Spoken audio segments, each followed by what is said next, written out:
Hello everyone, I'm Sophie and I'm currently at Kechara Forest Retreat, Bentong, Malaysia. And I will be reading from my Guru's blog, His Eminence the 25th Sam Tuku Rinpoche.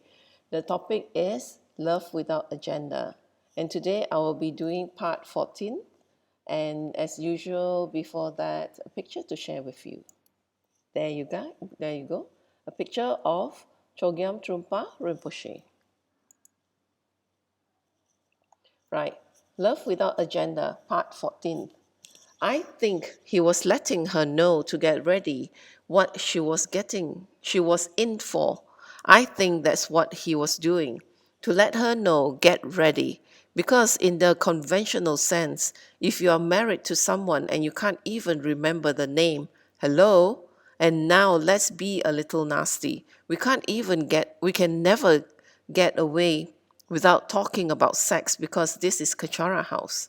You know, when you're in bed with your partner and you're doing your thing, and when you're almost finished, you call out somebody else's name.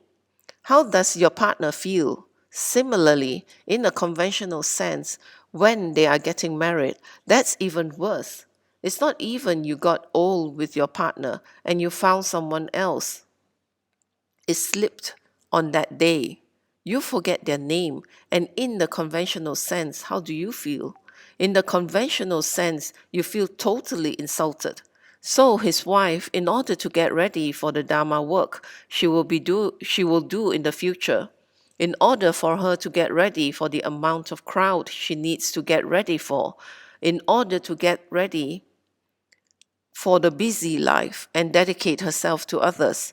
He is getting her ready by making her blow her mind away of her identity, blow her mind away of how she thinks. It should be so she doesn't suffer as much and she can reach her potential. She gave her total direct mind blowing training. And you know what's wonderful about Diane Mukpo? She didn't run away. Diane Mukpo did not run away. And 20 or 30 years down the line, she can even write a book praising this, talking about this and giving us an explanation. That's the level she has reached due to Rinpoche's kindness. She probably has very strong connection with him for some reason to spread the Dharma with him. So on the day of their marriage, he was letting her know, get ready. Your life will be to benefit others, to help others, to open yourself to others, to sacrifice yourself to others. And I am letting you know, get ready. Of course, at that time, she was like, am I marrying the right person? He can't even remember my name. But 30 years later, when she writes this book, she is very emotional. She is very moved. It's too late. He is gone. It's an incredible teaching. And Mahasiddhas, or highly advanced beings, or beings who have no agenda, they will teach us in such a way that puts their reputation on the line. Chogyam Trungpa puts his reputation on the line with his wife, totally. He put his reputation with everybody around him. They are like, what? This is a freak. He put his reputation on the line. A person who is not afraid to make themselves look bad to help another person, even long term, is a person with no agenda. A person with no agenda is practicing Buddha's teaching. So for the rest of us, we look at them as, that's obnoxious, that's so bad, that's so disrespectful. What kind of person is that? All kinds of debates ensue. Why? Because we operate from a different level. What an incredible teaching, and true to his form for the rest of her life, willingly and sometimes unwillingly, with respect to her. She gave herself to others. She gave herself to others. She is still giving herself to others, and for the rest of her life, she will give herself to others due to the kindness of her Guru Lama or Lama Guru, who dared to lose his inhibition and his reputation to change a person's life, who will be who will be instrumental in benefiting many beings in the future.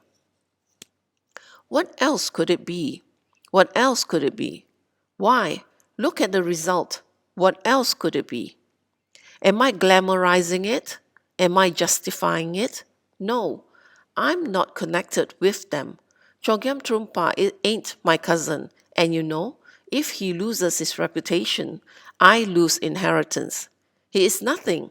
He's nothing to me. He is something, but to me he is nothing, meaning I'm not related to him. You know, unfortunately, I'm not connected to him or nothing. So I have no motives for saying that definitely. But what I'm trying to say is teachings are not always on the throne to students on the cushions. Teachings can be just like that. And if we are afraid and if we escape and we run away from the teachings just like that, we lose our chance. And if we say we need to love ourselves more, and that's why I can't do the teachings, actually it's contradictory. We don't love ourselves. We don't. Why? Everything we have done proves it. Everything we have done in our lives proves that we haven't loved ourselves. It's very, very clear. So many people thought that Rinpoche had lost his mind and he was an alcoholic.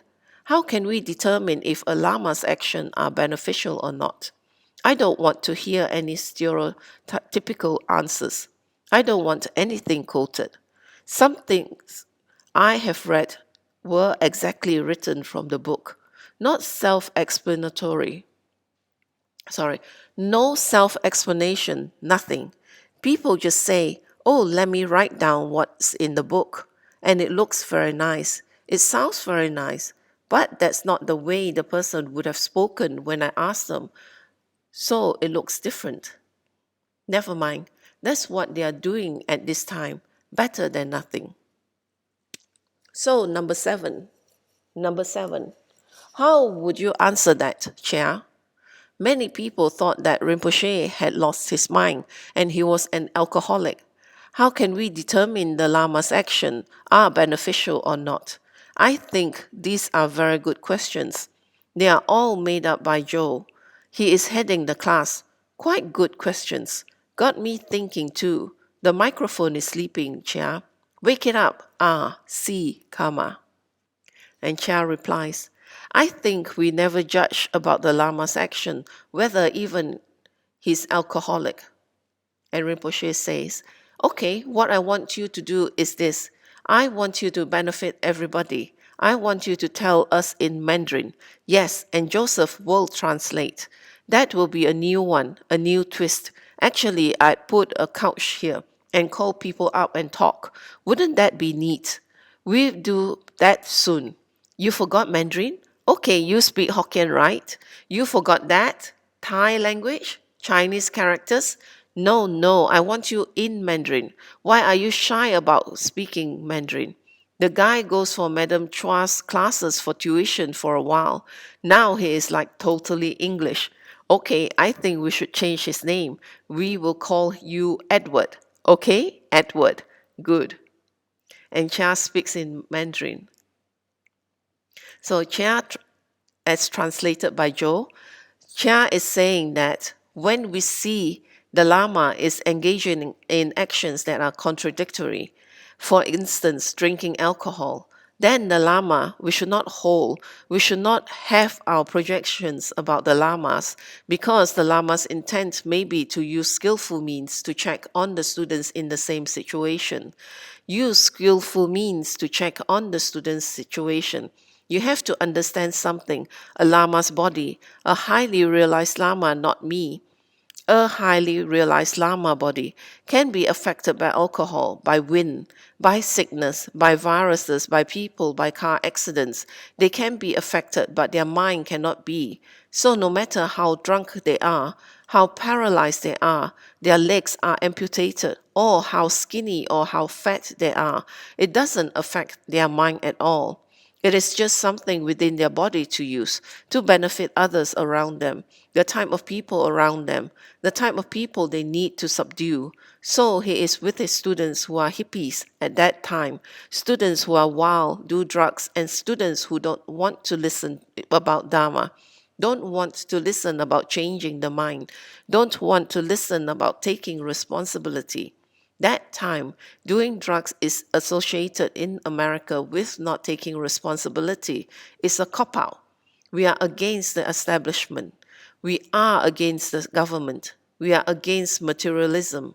So we are going to hang out around in the mountain and do drugs and wear flowers because we are against the establishment. That was the thinking at that time. You guys have to put yourself there, not today. So to do drugs at that time was somehow an anti-establishment, anti-materialistic, anti-material thinking. And there were a lot of people who did that as an excuse because it was just a cop-out, because they didn't want to take responsibility. So they just did drugs to get out of that. They did alcohol. It affected their minds because they did things that were negative. They did things that were harmful. They did adultery. They killed. They robbed. They shot people. People get drunk. People do drugs. They shoot people sometimes. They hurt people. They hurt themselves. Chogyam Trungpa doesn't do that.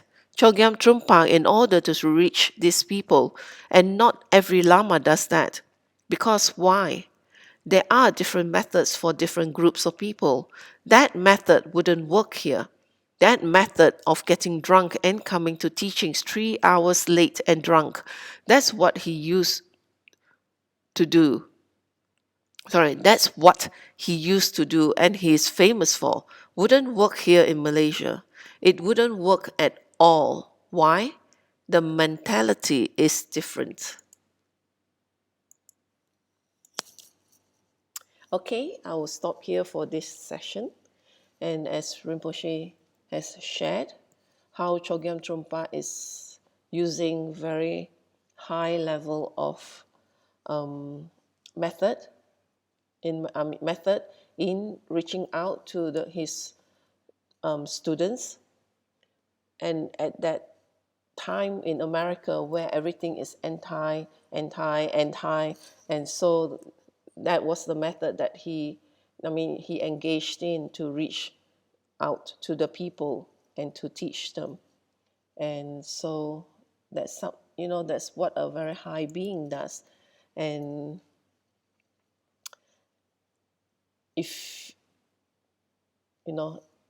working very closely with Rinpoche also has his own methods of teaching us.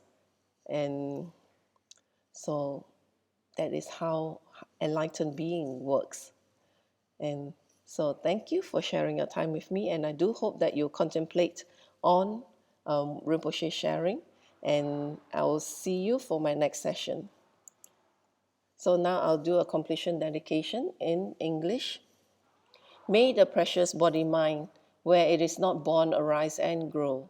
May that born have no decline, but increase forevermore. May the precious emptiness, where it is not born, arise and grow.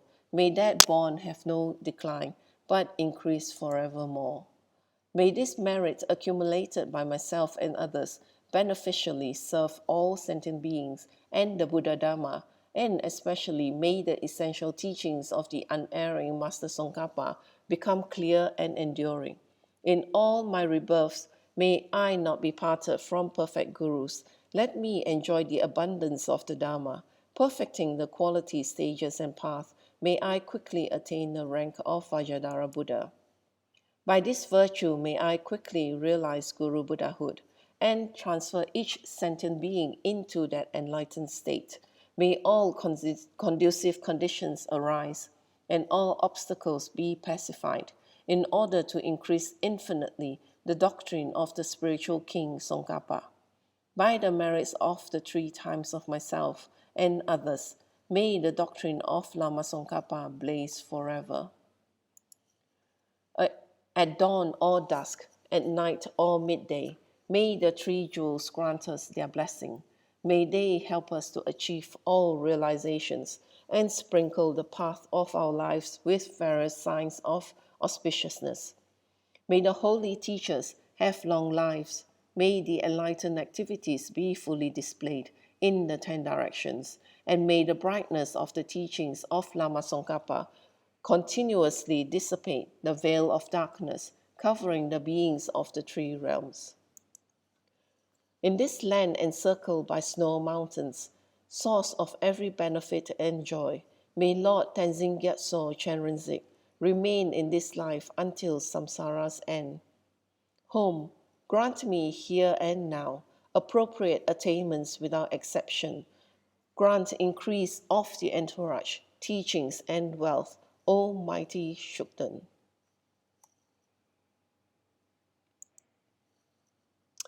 And as such, that's the end of our session.